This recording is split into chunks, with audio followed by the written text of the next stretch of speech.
Hello everyone, నేను నిషితాని బెంగళూరు నుంచి అండి. నేను regular viewer of cooking with Kanya channel. So ఈ ఛాలెంజ్ నేను అందుకే యాక్సెప్ట్ చేస్తున్నాను. ఒక ఛాలెంజ్ లాగాను, ఒక కాంట్రిబ్యూషన్ లాగా. So Kanya, this is for you. Hello everyone, cooking with కన్యా ఛానల్కు స్వాగతం, సుస్వాగతం. హాయ్ అండి అందరికీ. చూసారండి వెల్కమింగ్ వీడియో. తను నిషిత అండి from Bengaluru. Thank you for this lovely video Nishi. ఇప్పుడు ఇంకా మన రెసిపీలోకి వెళ్ళిపోదాం. ఇవాళ మన రెసిపీ ఏంటంటే సూపర్ హెల్దీ అండి, వెరీ వెరీ హెల్దీ రెసిపీ. అంటే డైట్ చేసే వాళ్ళు కూడా తినొచ్చు. సజ్జపిండితోటి రొట్టెలు అనమాట. చాలా ఈజీగాను చేసుకోవచ్చు, చాలా రుచిగా కూడా ఉంటాయి, కమ్మగా. ఎలా చేయాలో చూసేసేద్దాం. మరి ముందుగా ఒక మిక్సీ జార్ తీసుకుని దాంట్లోకి ఒక 5-6 పచ్చిమిరపకాయలు, కొద్దిగా ఉప్పు, కొంచెం జీలకర్ర, కొద్దిగా కరివేపాకు, కొంచెం ఉల్లిపాయలు. నేను ఆల్రెడీ దాంట్లో కోసం కట్ చేశానండి. దాంట్లో నుంచే కొంచెం, అంటే ఒక చిన్న ఉల్లిపాయ అంతా. ఆ ఉల్లిపాయ వేయడం వలన ఏంటంటే సాఫ్ట్గా వస్తాయి అన్నమాట. అది ఒక మెత్తని పేస్ట్ చేసుకోవాలి. ఆ తర్వాత ఒక పెద్ద మిక్సింగ్ బౌల్ తీసుకుని 4 కప్పుల పిండి అండి, 4 కప్పుల సజ్జపిండి తీసుకోవాలి. 4 కప్పుల సజ్జపిండికి 1 కప్పు వేరుశనగకాయ పొడి, వేయించినటువంటి పల్లీ పొడి అండి, కొద్దిగా నువ్వులు, 1 టీ స్పూన్ నువ్వులు, ఒక 1/2 టీ స్పూన్ కారం. ఇది నేను ఒక 5 ఇంచెస్ అంతా సొరకాయ అండి తురిమి తీసుకున్నాను. మీకు ఇంకా కావాలంటే ఎక్కువ కూడా వేసుకోవచ్చు. సొరకాయ వేయడం వల్ల చాలా మెత్తగా మంచి కమ్మగా రుచిగా ఉంటాయన్నమాట. అది ఇలా తురిమి వేసుకోవాలి. ఆ తర్వాత ఉల్లిపాయలు, ఈ ఒక 3 ఉల్లిపాయలు అండి, మీడియం సైజ్వి. దీంట్లో ఉల్లిపాయలు ఎక్కువే పడతాయి. ఒక 3 టేబుల్ స్పూన్లు కొత్తిమీర, ఇవన్నీ వేసుకుని బాగా మిక్స్ చేసుకోవాలి. అన్నీ కలిసేలాగా కొంచెం ఫస్ట్ మిక్స్ చేసుకోవాలి. ఇదిగోండి, మనం గ్రైండ్ చేసుకున్నటువంటి ఆ పచ్చిమిరపకాయ ఉల్లిపాయ పేస్ట్ని కూడా వేసేసుకుని బాగా కొంచెం కొంచెం నీళ్లు పోసుకుంటూ మనం ముద్దలాగా కలుపుకోవాలన్నమాట. ఇవి ఏంటంటే మనం ఇంకా చాలా నేను తక్కువే నూనె వేశాను. ఇంకా తక్కువ నూనె కూడా వేసుకుంటే ఎవరైనా డైట్ చేసేవాళ్ళు కూడా తినొచ్చు. ఇది ఒక విధంగా మిల్లెట్ రొట్టి కదా, బ్రేక్ఫాస్ట్కి బాగుంటుంది, డిన్నర్కి బాగుంటుంది, అన్నం తినని వాళ్ళకి చాలా మంచి ఆప్షన్ అండి. మంచి రుచిగా ఉంటాయి నోటికి. తప్పకుండా ట్రై చేసి చూడండి మీరు కూడా. ఇలా కొంచెం కొంచెం నీళ్ళు పోసుకుంటూ దాన్ని ఇలా ముద్దలాగా కలుపుకోవాలి.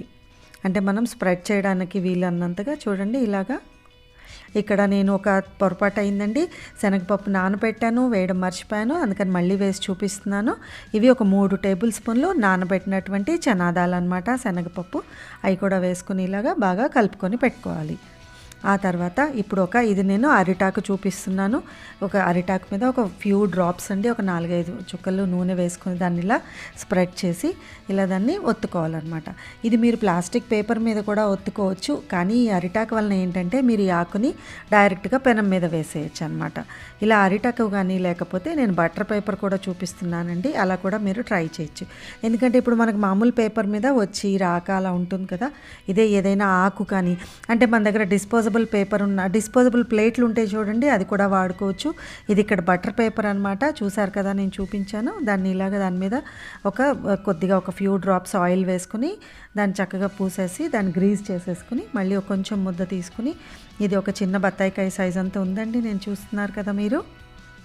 దాన్ని ఇలాగా చక్కగా పల్చగా, ఎంత మనం పల్చగా చేసుకుంటే అంత చక్కగా వస్తుందండి, ఊడి రాదనే లేదు.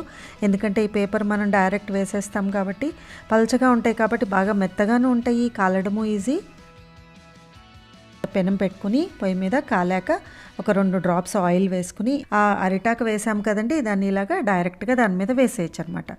వేసాక ఒక 2 మినిట్స్, ఒక 1 మినిట్ అనుకోండి, మీడియం ఫ్లేమ్లో ఉంటుంది. ఒక 1 మినిట్ అలా ఉంచేసేసి చిన్నగా తీస్తే ఇలా మనకి ఊడొచ్చేస్తుంది అనమాట. అరిటాకు తీయడానికి నీట్గా వచ్చేస్తుంది.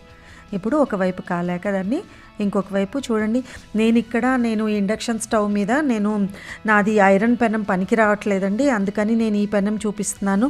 మీ దగ్గర కానీ ఇనుప పెనం ఉంటే దాని మీద చాలా చాలా బాగా రుచిగా వస్తాయి. మీరు దాని మీదనే చేసుకోండి, నాన్ స్టిక్ వద్దండి. నాకు దీని మీద చూపించడానికి నాకు కుదరట్లేదన్నమాట. నాకు ఇండక్షన్ మీద అది రావట్లేదు, అందుకని నేను ఇలా ఈ పెనం పెట్టాను. మీరు మాత్రం ఇనప పెనం మీద వేసుకుంటే ఇంకా బాగా రుచిగా ఉంటాయండి, దోరగా కాలుతాయి అన్నమాట.